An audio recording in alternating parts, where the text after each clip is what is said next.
नमस्कार दोस्तों, मेरा नाम है शिवेंद्र। स्वागत है आप सभी का मेरे YouTube चैनल शिवेंद्र ज्ञान सेतु में। दोस्तों, सबसे पहले तो बहुत बहुत धन्यवाद सिर्फ 13 वीडियो में 1000 सब्सक्राइबर्स का परिवार बनने के लिए, और मैं आप सबका तहे दिल से शुक्रगुजार हूँ। आज का दिन मेरे लिए बहुत ही बड़ा है। इसी खुशी में 2 लाइनें हैं कि जब इरादा बना लिया है ऊंची उड़ान का, फिर देखना फिजूल है कद आसमान का। चलिए साथियों, अगर आप यूपी होमगार्ड, कांस्टेबल या किसी भी प्रतियोगी परीक्षा की तैयारी कर रहे हैं तो भारतीय संविधान का यह वीडियो आपके लिए गेम चेंजर साबित हो सकता है, क्योंकि इस वीडियो में हम बात करने वाले हैं भारतीय संविधान के टॉप 50 सबसे महत्वपूर्ण प्रश्नों की। वह प्रश्न जो बार बार एग्जाम में पूछे जाते हैं और जिन्हें अगर आपने एक बार भी छोड़ दिया तो सिलेक्शन की रेस में आप पीछे रह जाएंगे। इसलिए वीडियो को पूरा देखिएगा, क्योंकि हो सकता है अगला सवाल आपके आने वाले एग्जाम में सीधे यहीं से आ जाए।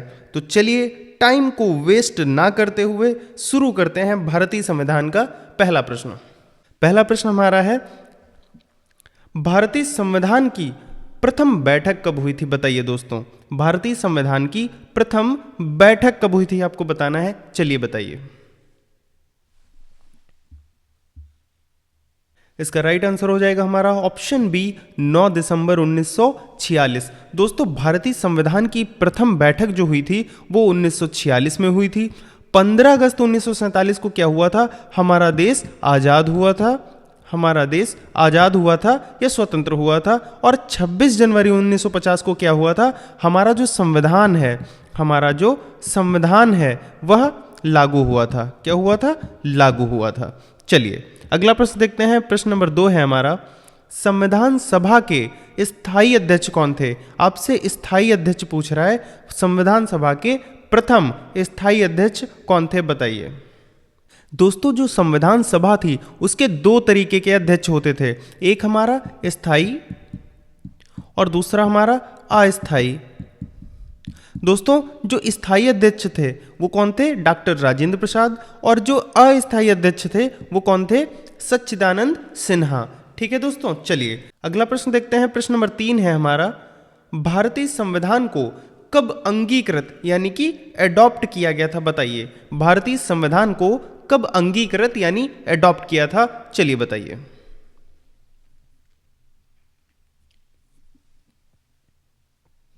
इसका राइट आंसर हो जाएगा हमारा ऑप्शन बी, 26 नवंबर 1949। दोस्तों, भारतीय संविधान को कब एडॉप्ट किया गया था? 26 नवंबर 1949 को। और जो 26 जनवरी 1950 है इस दिन लागू हुआ था। ये दोनों डेट आपको याद रखनी है, दोनों बहुत ही इंपॉर्टेंट हैं।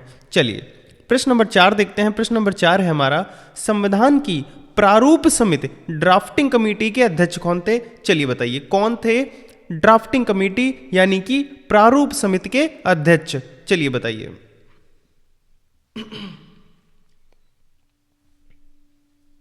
इसका राइट आंसर हो जाएगा हमारा भारतीय संविधान के शिल्पकार कहे जाने वाले डॉक्टर BR अंबेडकर। दोस्तों, प्रारूप समिति जो थी इसमें 7 सदस्य थे और अध्यक्ष कौन थे? Doctor BR Ambedkar. चलिए अगला प्रश्न देखते हैं। प्रश्न नंबर 5 है हमारा, भारत का संविधान बनने में कुल कितना समय लगा था? बताइए, भारत का संविधान बनने में कुल कितना समय लगा था? चलिए बताइए।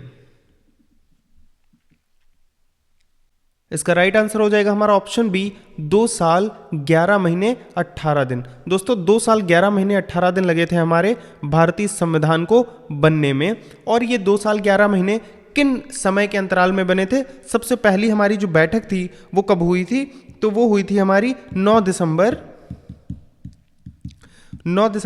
कितने में हुई थी? कौन से सन में? तो वो 1946 में। कब हुई थी? 1946 में। उसके बाद जब संविधान को अंगीकृत किया गया, एडॉप्ट किया गया, वो कब किया गया था? वो हमारा किया गया था 26 नवंबर 1949 को। इसी समय के बीच में ये 2 साल 11 महीने 18 दिन है। दोस्तों, इन्हीं समय का अंतराल कितना है? इन्हीं दोनों के बीच का अंतराल कितना है? 2 साल 11 महीने 18 दिन। चलिए अगला प्रश्न देखते हैं। प्रश्न नंबर 6 है हमारा, वर्तमान में भारतीय नागरिकों को कितने मौलिक अधिकार प्राप्त हैं बताइए, कितने मौलिक अधिकार प्राप्त हैं भारतीय नागरिकों को, चलिए बताइए। इसका राइट आंसर हो जाएगा हमारा ऑप्शन सी 6। दोस्तों वर्तमान में मौलिक अधिकार कितने हैं? 6 हैं, लेकिन पहले कितने थे? 7। सातवां कौन सा था हमारा? संपत्ति का अधिकार था, उसको संविधान की जो मौलिक अधिकारों की सूची है उसमें से निकाल दिया गया था। अब इतने वर्तमान में कितने हैं? 6 हैं। चलिए अगला प्रश्न है हमारा प्रश्न नंबर 7। अस्पृश्यता का अंत, छुआछूत का अंत किस अनुच्छेद में है? चलिए बताइए। ये जो छुआछूत है इसका अंत किस अनुच्छेद के तहत है? चलिए बताइए। इसका राइट आंसर है हमारा ऑप्शन बी, अनुच्छेद 17। दोस्तों अनुच्छेद 17 के तहत अस्पृश्यता यानी कि छुआछूत का अंत किया जाता है और इसका पालन कानूनी रूप से अनिवार्य है।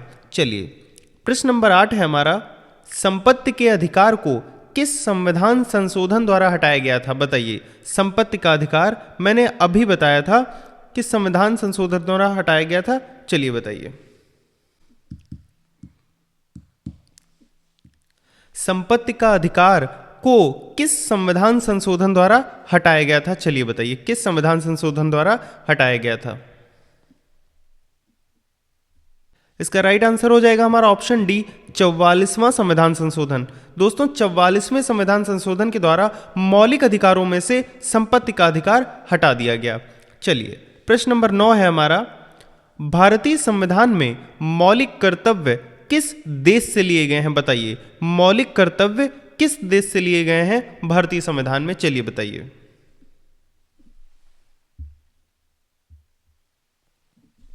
इसका राइट आंसर है हमारा ऑप्शन बी, रूस। यूएसएसआर से मौलिक कर्तव्य लिए गए हैं हमारे भारतीय संविधान में। चलिए प्रश्न नंबर 10 है हमारा, शिक्षा का अधिकार आरटीई यानी कि राइट टू एजुकेशन किस अनुच्छेद के तहत मौलिक अधिकार है? बताइए, किस अनुच्छेद के तहत मौलिक अधिकार है? चलिए बताइए। इसका राइट आंसर हो जाएगा हमारा ऑप्शन ए, अनुच्छेद 21A। साथियों पहले शिक्षा का अधिकार जो था वह हमारा मौलिक अधिकार नहीं था बल्कि नीति निदेशक तत्व में था। बाद में 86वां कौन सा? 86वां संविधान संशोधन हुआ 2002। इसके तहत इसे मौलिक अधिकार में डाल दिया गया। किसको? शिक्षा के अधिकार को मौलिक अधिकार बना दिया गया। चलिए प्रश्न नंबर 11 है हमारा, डॉक्टर अंबेडकर ने किसे संविधान का हृदय और आत्मा कहा है? बताइए, किसे संविधान का हृदय और आत्मा कहा है हमारे डॉक्टर अंबेडकर ने? बताइए। साथियों अगर यहां तक वीडियो काम का लग रहा है तो एक लाइक जरूर कर दीजिए, क्योंकि आपका एक लाइक हमें और अच्छे सवाल लाने की हिम्मत देता है, ताकत देता है। तो बिना कंजूसी करे लाइक कर दो। अगर चैनल को सब्सक्राइब नहीं किया है तो चैनल को सब्सक्राइब कर दो।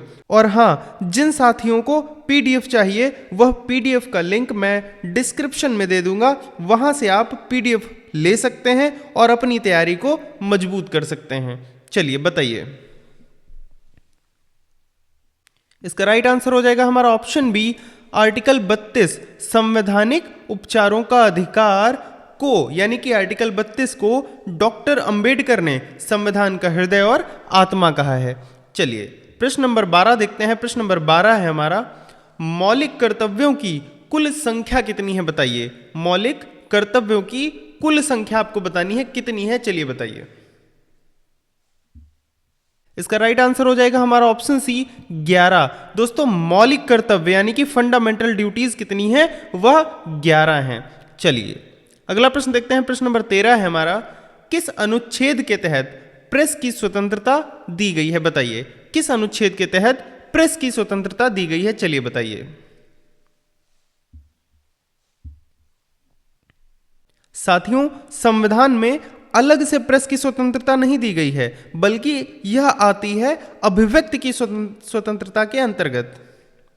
साथियों संविधान में अलग से प्रेस की स्वतंत्रता नहीं दी गई है, बल्कि साथियों संविधान में अलग से प्रेस की स्वतंत्रता नहीं लिखी गई है, बल्कि यह आती है अभिव्यक्ति की स्वतंत्रता के अंतर्गत और किस अनुच्छेद के अंतर्गत आती है? तो वह आती है हमारा ऑप्शन ए, अनुच्छेद 19 का भाग 1।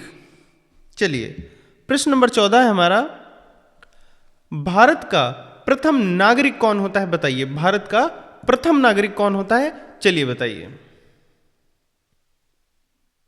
इसका राइट आंसर हो जाएगा हमारा ऑप्शन बी, राष्ट्रपति। दोस्तों राष्ट्रपति जो होता है वह देश का संवैधानिक प्रमुख होता है।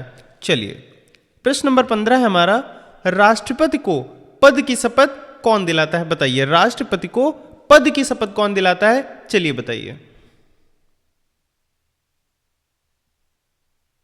इसका राइट आंसर हो जाएगा हमारा ऑप्शन सी, भारत का मुख्य न्यायाधीश। दोस्तों जब राष्ट्रपति पद संभालते हैं तो उन्हें पद की शपथ दिलाई जाती है और वह शपथ दिलाता है भारत का मुख्य न्यायाधीश। अगर किसी कारण मुख्य न्यायाधीश उपलब्ध ना हो तो वरिष्ठ न्यायाधीश इस भारत के राष्ट्रपति को पद की शपथ दिलाते हैं। चलिए प्रश्न नंबर 16 है हमारा, राष्ट्रपति अपना त्याग पत्र किसे सौंपता है, चलिए बताइए। राष्ट्रपति अपना त्याग पत्र किसे सौंपता है, चलिए बताइए।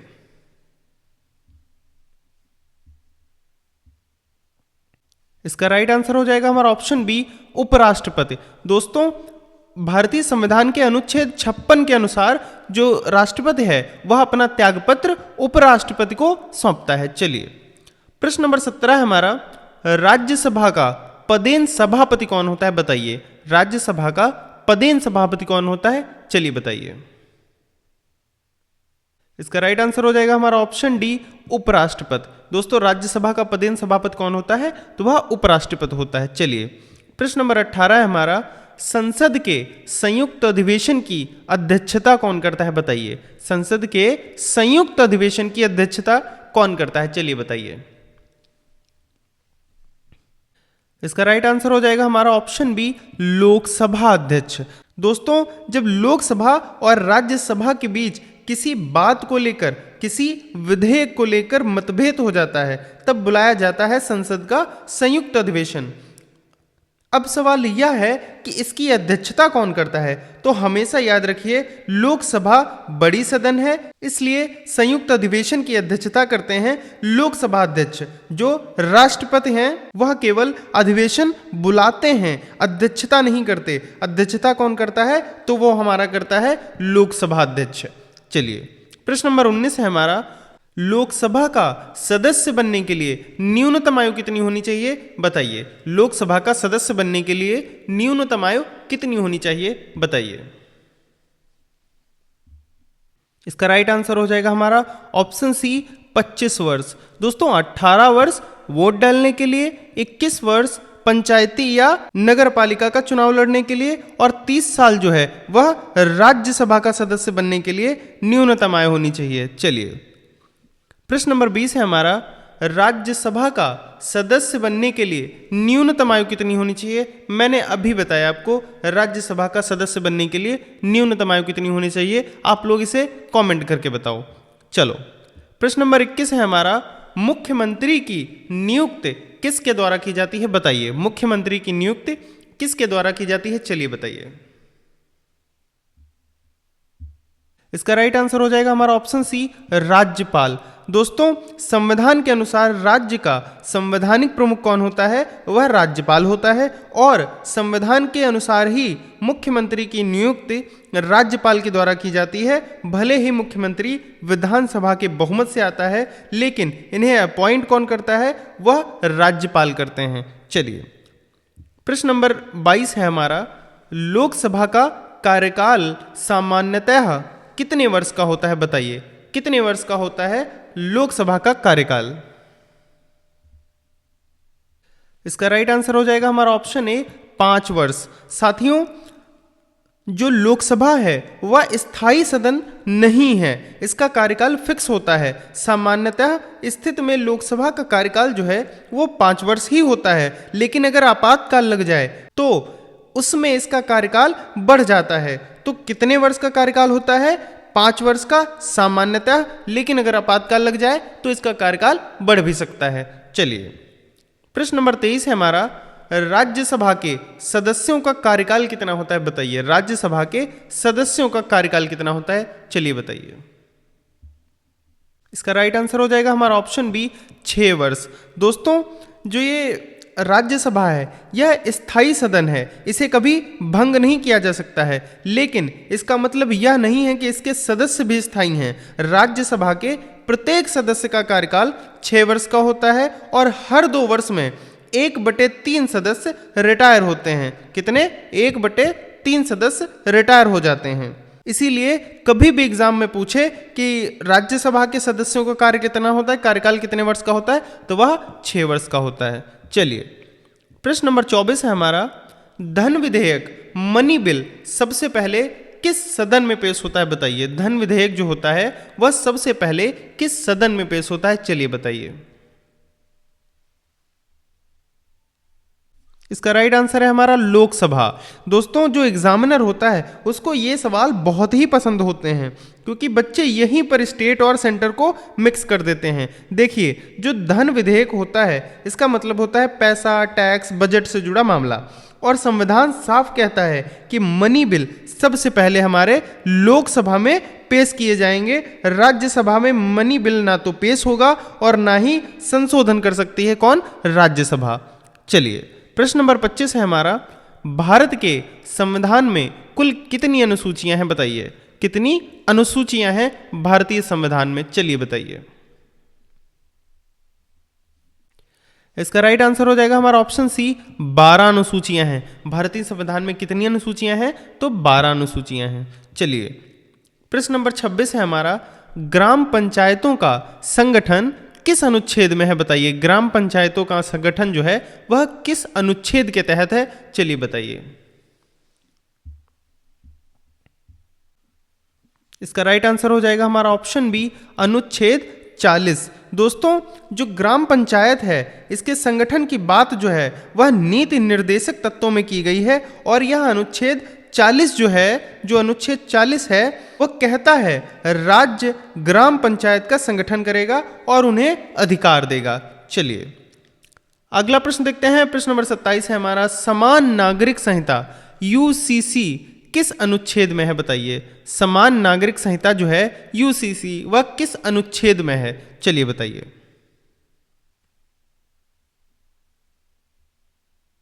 इसका राइट आंसर है हमारा ऑप्शन ए, अनुच्छेद 44। दोस्तों जो यूसीसी है वह अनुच्छेद 44 में है, और जो ये समान नागरिक संहिता है यह भी नीति निर्देशक तत्वों में आती है और इसे रखा गया है अनुच्छेद 44 में। दोस्तों जो अनुच्छेद 44 है वह हमारा कहता है कि राज्य पूरे भारत में यूनिफॉर्म सिविल कोड लागू करने का प्रयास करेगा। चलिए प्रश्न नंबर 28 है हमारा, संविधान संशोधन की प्रक्रिया किस अनुच्छेद में है बताइए। संविधान संशोधन की प्रक्रिया जो है वह हमारे किस अनुच्छेद में है, चलिए बताइए।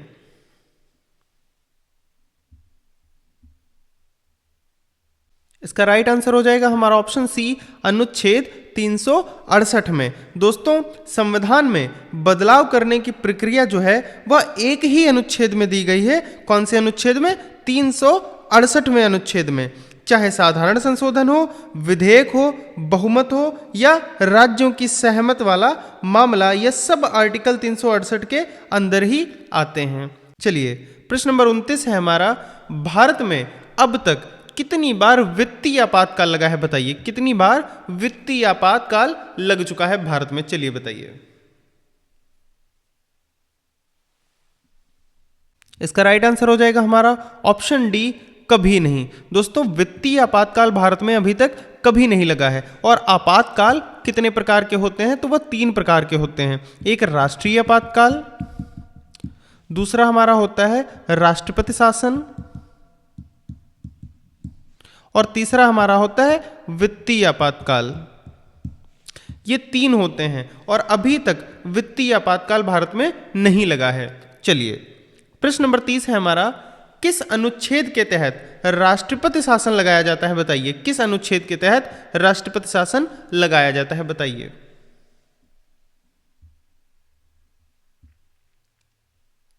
इसका राइट आंसर हो जाएगा हमारा ऑप्शन बी, अनुच्छेद 356 के तहत राष्ट्रपति शासन लगाया जाता है। चलिए प्रश्न नंबर 31 है हमारा, मतदान की आयु 21 से घटाकर 18 वर्ष कब की गई थी बताइए। किस संशोधन के द्वारा की गई थी 21 वर्ष से 18 वर्ष, चलिए बताइए। इसका राइट आंसर हो जाएगा हमारा ऑप्शन सी, 61वां संविधान संशोधन के तहत जो मतदाता की आयु है वह 21 वर्ष से घटाकर 18 वर्ष कर दी गई थी। चलिए प्रश्न नंबर 32 है हमारा, पंचायती राज व्यवस्था किस संशोधन द्वारा जोड़ी गई थी बताइए। पंचायती राज व्यवस्था किस संशोधन द्वारा जोड़ी गई थी, चलिए बताइए। ये मोस्ट इंपॉर्टेंट क्वेश्चन है, ये आपका मोस्ट इंपॉर्टेंट क्वेश्चन है, चलिए बताइए। दोस्तों इसका राइट आंसर हो जाएगा हमारा ऑप्शन ए, 73वां संविधान संशोधन। दोस्तों पहले ये पंचायती राज की बात सिर्फ नीति निर्देशक तत्वों में थी, बाद में इसे संवैधानिक दर्जा दिया गया है। और यह किस अनुच्छेद के अनुसार किस संशोधन के द्वारा दिया गया है, 73वां संविधान संशोधन। चलिए प्रश्न नंबर 33 है हमारा, हिंदी को भारत की राजभाषा किस अनुच्छेद में कहा गया है बताइए। हिंदी को भारत की राजभाषा जो है वह किस अनुच्छेद में कहा गया है, चलिए बताइए। दोस्तों वीडियो को लाइक कर दीजिए अगर अभी तक आपने वीडियो को लाइक नहीं किया है। इसका राइट आंसर हो जाएगा हमारा ऑप्शन बी, अनुच्छेद 343। हिंदी को भारत की राजभाषा अनुच्छेद 343 में कहा गया है। चलिए प्रश्न नंबर 34 है हमारा, नीति निर्देशक तत्व किस देश से लिए गए हैं बताइए। किस देश से लिए गए हैं आपको बताना है, चलिए बताइए। इसका राइट आंसर हो जाएगा हमारा ऑप्शन बी, आयरलैंड। कहां से लिए गए हैं नीति निर्देशक तत्व, वह आयरलैंड से लिए गए हैं। चलिए प्रश्न नंबर 35 है हमारा, संविधान सभा की अंतिम बैठक कब हुई थी बताइए। संविधान सभा की अंतिम बैठक कब हुई थी, चलिए बताइए। इसका राइट आंसर हो जाएगा हमारा ऑप्शन बी, 24 जनवरी 1950 को। संविधान सभा की अंतिम बैठक जो है 24 जनवरी 1950 को हुई थी। और इसी दिन जो हमारे भारत के राष्ट्रपति, पहले राष्ट्रपति थे डॉक्टर राजेंद्र प्रसाद, उनको इसी दिन राष्ट्रपति बनाया गया था। चलिए प्रश्न नंबर 36 है हमारा, भारतीय संविधान का रक्षक किसे कहा जाता है बताइए। भारतीय संविधान का रक्षक किसे कहा जाता है, चलिए बताइए।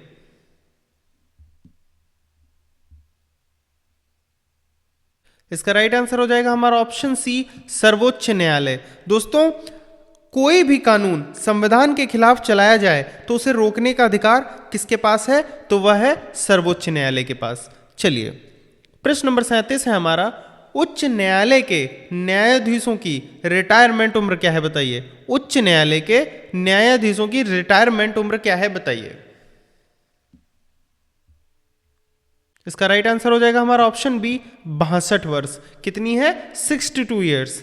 चलिए प्रश्न नंबर 38 है हमारा, सर्वोच्च न्यायालय के न्यायाधीशों की रिटायरमेंट उम्र क्या है बताइए। सर्वोच्च न्यायालय की पूछ रहा है, अभी आपसे पूछ रहा था उच्च न्यायालय की, अब सर्वोच्च न्यायालय के न्यायाधीशों की रिटायरमेंट उम्र क्या है, चलिए बताइए।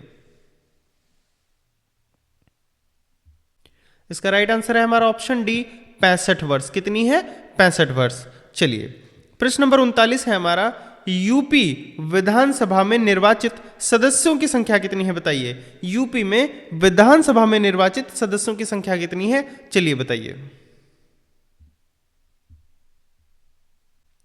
इसका राइट आंसर है हमारा ऑप्शन ए, 403। दोस्तों पहले एक एंग्लो इंडियन सदस्य जो है वह नामांकित किया जाता था, लेकिन अब वह हटा दिया गया है, अब वह नहीं है।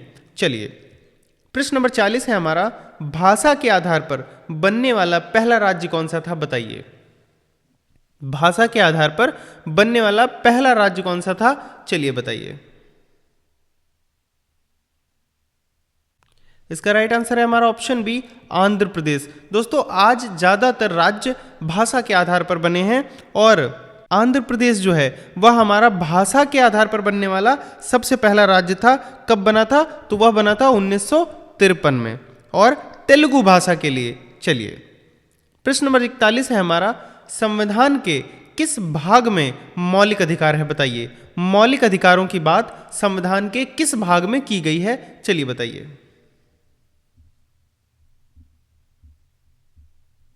इसका राइट आंसर हो जाएगा हमारा ऑप्शन सी, भाग 3 में। दोस्तों मौलिक अधिकारों की बात भाग 3 में की गई है। अगर अनुच्छेद आपसे कभी पूछे तो वह 12 से 35, कितने अनुच्छेद के बीच मौलिक अधिकारों की बात की गई है, तो वह 12 से 35। चलिए प्रश्न नंबर 42 है हमारा, भारत के प्रथम राष्ट्रपति कौन थे बताइए। भारत के प्रथम राष्ट्रपति कौन थे, अभी मैंने आपको ऊपर बताया था। चलिए बताइए, इसका आंसर आप लोग कमेंट करके बताइए। चलिए प्रश्न नंबर 43 है हमारा, अविश्वास प्रस्ताव किस सदन में लाया जाता है बताइए। अविश्वास प्रस्ताव जो है वह किस सदन में लाया जाता है, चलिए बताइए।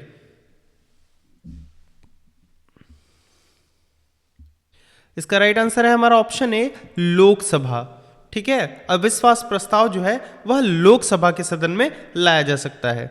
राज्यसभा जो होती है वह सरकार को कभी गिरा नहीं सकती। चलिए प्रश्न नंबर 44 है हमारा, योजना आयोग अब नीति आयोग का अध्यक्ष कौन था बताइए। जो पहले योजना आयोग था वह उसको बाद में नीति आयोग कर दिया गया था, उसका अध्यक्ष कौन होता है यह आपको बताना है। चलिए बताइए। योजना आयोग से नीति आयोग बनाया कब गया, तो 1 जनवरी 2015 को। कब बनाया गया, 1 जनवरी 2015 को। इसका अध्यक्ष कौन होता है वो आपको बताना है। चलिए बताइए। इसका राइट आंसर हो जाएगा हमारा ऑप्शन बी, प्रधानमंत्री। कौन होता है अध्यक्ष, प्रधानमंत्री होता है। चलिए प्रश्न नंबर 45 है हमारा, किस अनुच्छेद को निलंबित नहीं किया जा सकता है, आपातकाल में भी निलंबित नहीं किया जा सकता है। ऐसे कौन से अनुच्छेद हैं, या ऐसा कौन सा अनुच्छेद है जो आपातकाल में भी निलंबित नहीं होता है, चलिए बताइए।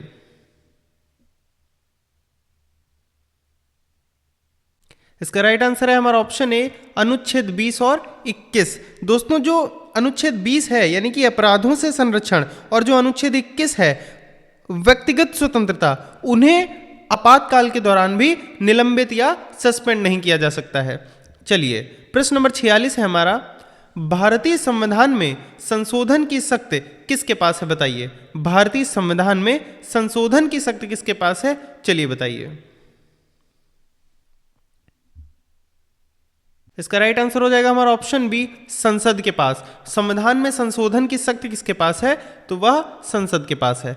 प्रश्न नंबर 47 है हमारा, भारत का मैग्ना कार्टा संविधान के किस भाग को कहा जाता है बताइए। भारत का मैग्ना कार्टा संविधान के किस भाग को कहा जाता है, चलिए बताइए।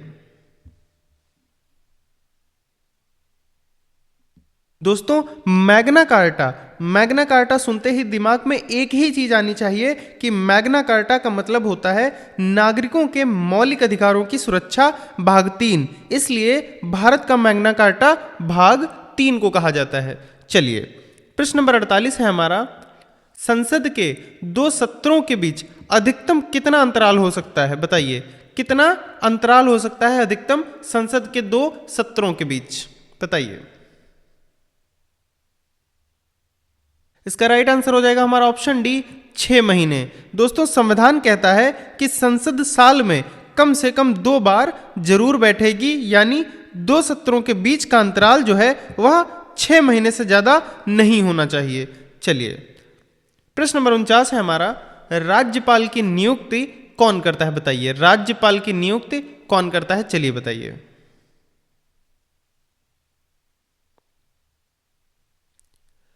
इसका राइट आंसर हो जाएगा हमारा ऑप्शन बी, राष्ट्रपति। कौन करता है, राष्ट्रपति करते हैं राज्यपाल की नियुक्ति। चलिए प्रश्न नंबर 50 है हमारा, संविधान की प्रस्तावना में समाजवादी शब्द कब जोड़ा गया बताइए। संविधान की प्रस्तावना में समाजवादी शब्द कब जोड़ा गया है, चलिए बताइए। साथियों शुरू में भारत में संविधान की प्रस्तावना में समाजवादी और धर्मनिरपेक्ष शब्द नहीं थे। इन दोनों शब्दों को 42 में संविधान संशोधन 1976 में, कब 1976 में जोड़ा गया। तो इसका राइट आंसर क्या हो जाएगा हमारा ऑप्शन ए, 42वां संविधान संशोधन।